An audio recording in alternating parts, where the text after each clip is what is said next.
Many times I've asked New Yorkers to hang tough, and I've asked you to do more. I've asked you to step up, and you've been doing it. And God bless you for that. We've asked our healthcare workers, our first responders to step up. They have every time. Now I need a former New Yorker to step up, President Donald Trump. President Trump, it's as simple as this. This is a moment where you could actually help to save your hometown, or you can turn away and you can fail to protect New Yorkers. And right now, you are failing to protect the very people who you grew up around, the very people who gave you every opportunity you had in your life came from New York City. But when New York City is in need, where are you? It's as simple as this. Right now, in Washington, the Senate, the House, they're discussing a stimulus bill, Stimulus 3.5, that would provide relief to New York City and cities around the country and states around the country with a simple concept. If these cities and states lost all the money that they use to provide the most basic services, police, fire, sanitation, education, you name it, if we've lost billions upon billions of dollars, how on earth are we going to support and protect our people? How are our public hospitals going to function? How are we going to ever restart the economy if we're billions of dollars in the hole? So what's happening right now in Washington is the discussion of adding to the stimulus money to support state and local governments so they can get back on their feet, so they can actually move forward to that restart of the economy. The House, under the leadership of Speaker Pelosi, is 100% ready to move forward. Senate Democrats, under the leadership of Chuck Schumer, are 100% ready to move forward.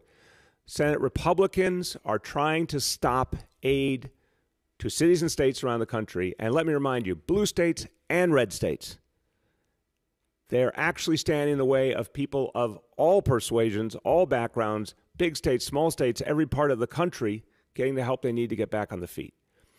So the Senate Republicans don't want to act. They don't want to protect New York City or any place else. But you know what? Literally, with the snap of his fingers, Donald Trump could fix that. If he would just say the word, the Senate would jump. But the president's been silent. So President Trump, what's going on? Cat got your tongue? You're usually really talkative. You usually have an opinion on everything. How on earth do you not have an opinion on aid to America's cities and states? How on earth do you think that New York City, which has been the epicenter of this crisis, can get back on our feet without federal support? I remember famously in the 1970s when one of your predecessors, Gerald Ford, didn't care to help New York City during the fiscal crisis. There was that famous Daily News cover that said, Ford to city, drop dead. So my question is, Mr. Trump, Mr. President, are you going to save New York City, or are you telling New York City to drop dead? Which one is it? But you have to speak up now, or the Senate will not act, and we will not get the help we need. It's as simple as that. So the president, instead of speaking to the issue that would really help, somehow amazingly silent on the stimulus, he has been very quick to tweet these slogans like, quote unquote, liberate Virginia and liberate Michigan. Well, I say, how about liberating New York City? How about helping us get back on our feet? Right now, you could liberate us by sending us test kits. You could liberate us by sending us stimulus aid to make up for our vast budget gap. You could liberate us by helping us to restart our economy, but we can't do that without our cops, our firefighters, our healthcare workers, our sanitation workers, our teachers. We can't do that if we don't have any money to pay for the most basic services of any city in a civilized country. So I think I've made the point. The president has one chance to get it right here. One chance. And so far he's silent. Time to speak up, Mr. President.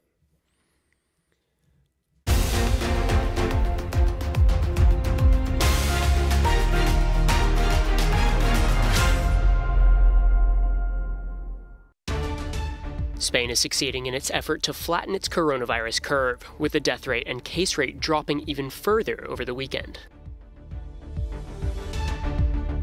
The empty streets and waterways of Venice prompt the city to ask itself if it ever wants a return to mass tourism. An online concert packed with A-listers was held on Saturday to honor healthcare workers around the world, while raising €117 million for COVID-19 relief. Spain's number of new COVID-19 cases is slowing, with 4,200 new cases announced on Sunday. This is a significant improvement from the peak of 8,200 new cases at the end of March. Stay-at-home orders seem to be paying off. The country entered lockdown on March 14th and has benefited from a gradual drop in cases since the beginning of April. The death toll continues to rise. Now over 20,000 people have lost their lives to coronavirus, but the number of new deaths per day is decreasing too. This peaked at the start of April with 961 deaths. 77,000 people have recovered as well. Pedro Sanchez announced on Saturday that some lockdown restrictions will be eased. As of the 27th of April, children will be allowed to leave the house again. But the lockdown has been extended yet again until at least May 9th. Sanchez says May will be when Spain sees the first steps towards normality. When lockdown ends, Spain will return to a severely damaged economy. The IMF has forecast an 8% fall in GDP this year. Hello and welcome to this special edition of Euronews Now. Now, you've been sending us in your questions, which we'll be putting to experts over the next half hour. Indeed, and I'll be monitoring the conversation in real time, so please leave us a comment on our live streams. Of course, that's on Facebook, YouTube and Twitter. Join the conversation.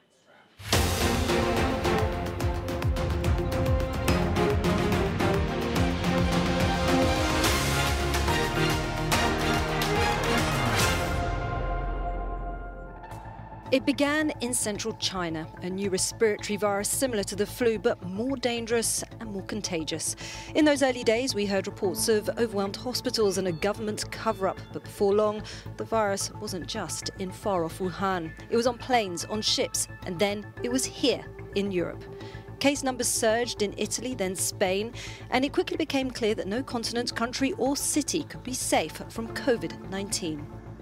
The virus is spreading in all member states. We have therefore made the assessment that COVID-19 can be characterized as a pandemic.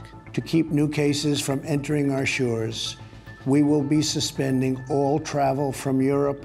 Soaring infections began pushing hospitals to their limits. Thousands of vulnerable patients and not enough ventilators to go around. Health workers short of protective equipment, working in fear of getting sick.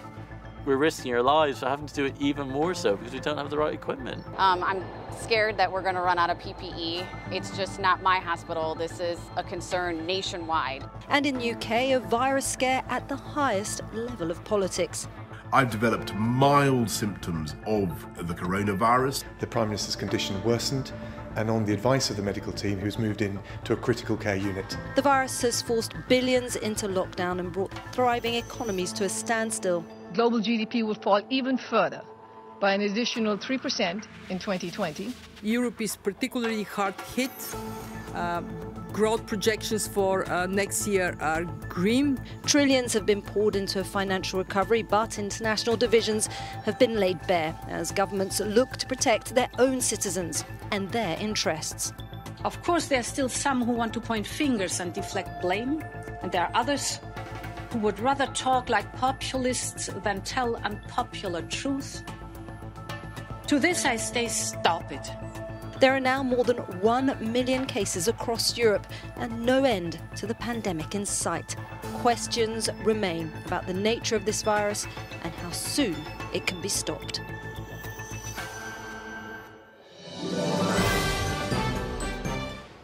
The United States and China are going head-to-head in a fight to shape the narrative about the coronavirus's origins. As the blame game continues to escalate, it's worth taking a look back at how both countries have handled the outbreak. CNN's David Culver has more. On December 31st, as the world rang in the new year, Chinese authorities in Wuhan were treating dozens of cases of a severe pneumonia of unknown origin. At the time, there was still no evidence of human-to-human spread. In Wuhan, Dr. Li Wenliang warned friends about the threat of a new virus. At the time, police reprimanded him for spreading rumors. Less than a week later, Chinese authorities confirmed they had identified the virus as a novel coronavirus. On January 11th, Wuhan's Health Commission reported the first known death. Chinese officials had evidence of clusters suggesting human-to-human transmission as early as January 14th, according to a new Associated Press report based on leaked internal documents. On January 16th, as the impeachment trial of President Trump began in the Senate, Japanese authorities confirmed a man who had traveled to Wuhan was infected with the virus. Wuhan health officials continued to downplay the danger of how quickly the virus could spread. The contagion of the novel coronavirus is not high.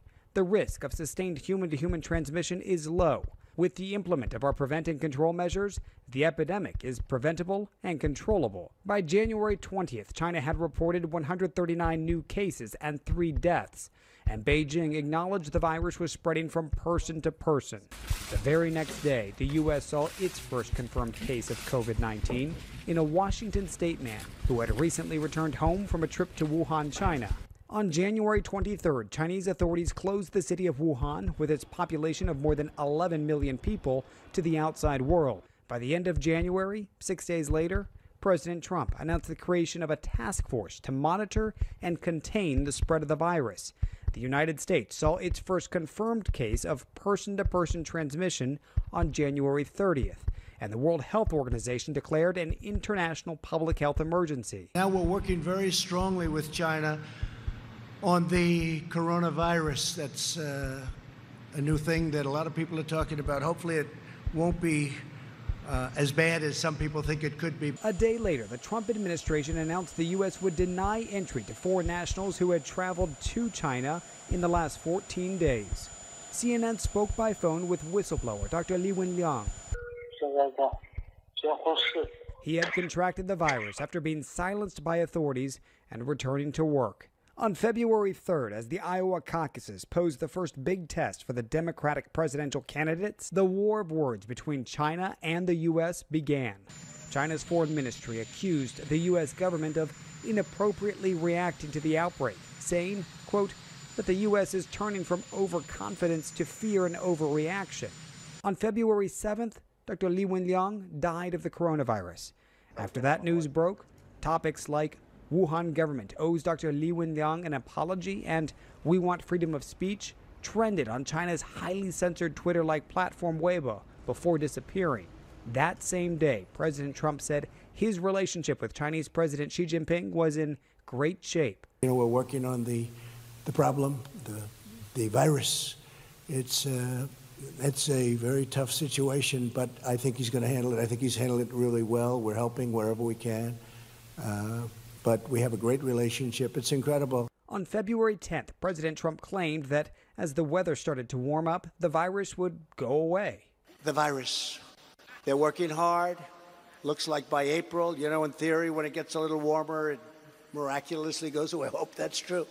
But we're doing great in our country. China, I spoke with President Xi, and they're working very, very hard.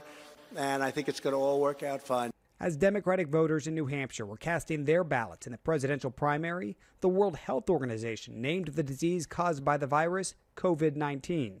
Throughout the month of February, news of increased cases poured in around the globe, and the U.S. saw its first case of community-spread transmission.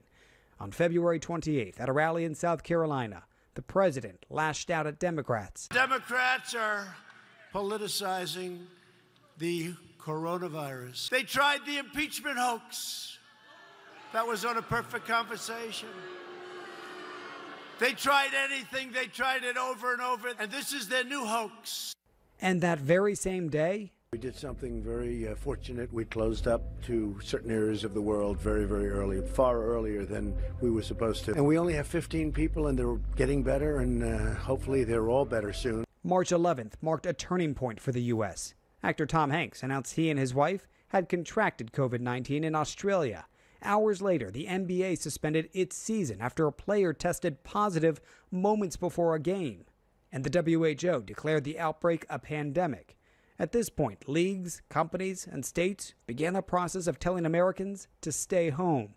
The economy and stock market began a fast trek to historic losses. After President Trump repeatedly praised China's response to the coronavirus, on March 19th, Chinese officials reported no new locally transmitted coronavirus cases for the first time since the pandemic began, touting success in controlling the outbreak despite widespread skepticism over the transparency of their reporting.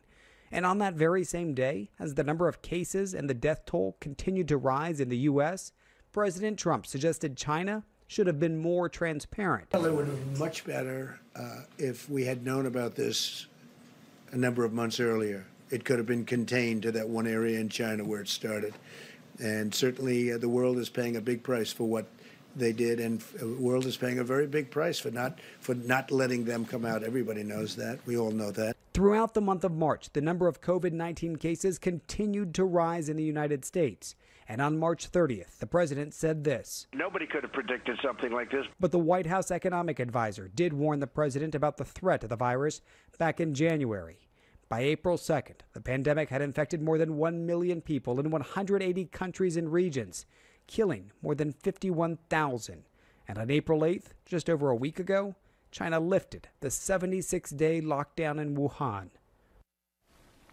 David Culver joins us now from Shanghai. Certainly a lot of distrust, as you laid out. You're getting new information, I understand, about the revised death toll out of Wuhan. Well, Anderson, you know that we have placed increasing skepticism on the numbers that we have been seeing here, and this dates back to our early reporting. I mean, you saw that timeline that we laid out there, and some of the early stories that we were hearing from folks within Wuhan who suggested to us that testing of their loved ones was either being delayed or just not happening at all, told us that the numbers aren't adding up because people were passing away and that they were being told by their doctors that they had died from a severe pneumonia, or some were pulled aside and said it was that pneumonia, but they didn't test them and they couldn't hence count them towards the total number. So we knew the numbers weren't adding up. As of today, we know that the Wuhan city health officials have changed the way that they are incorporating some of these folks who passed away prior. They've enhanced it by some 50%. That's the number that they added. Now, the president of the U.S. I was looking down at his tweet just a short time ago. He said that they doubled the numbers, China as a whole. That's not the case. What happened was within the city of Wuhan in particular, it went up 50%. The revising of those numbers, though, I mean, it comes after increasing skepticism from the global community. However, China's pushing back, saying they're doing it as a testament to their people so that history is left properly documented. All right, David Culver. David, thanks very much. If you Appreciate keep it. talking, I'll leave and you can have it out with the rest of these people. If you keep talking, I'm going to leave and you can have it out with them. Just a loudmouth.